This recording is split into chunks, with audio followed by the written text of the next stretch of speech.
Today, we'll demonstrate a simple method to create a gel-based bio-ice pack. First, prepare 3 grams of our Ice Bank 880 product and 500 milliliters of purified water.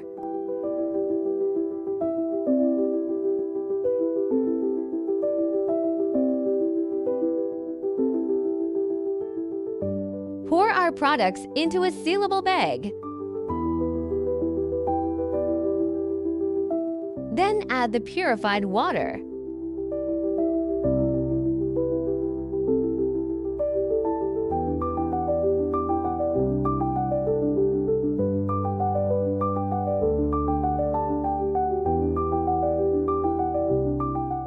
Let it sit for 3 to 5 minutes to allow the powder to fully absorb the water.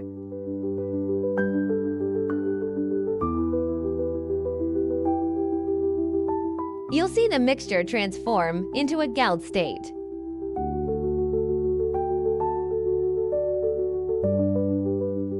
Finally, place it in the freezer for approximately 6 hours, and it's ready to use. Let's take a look at the factory's production process next.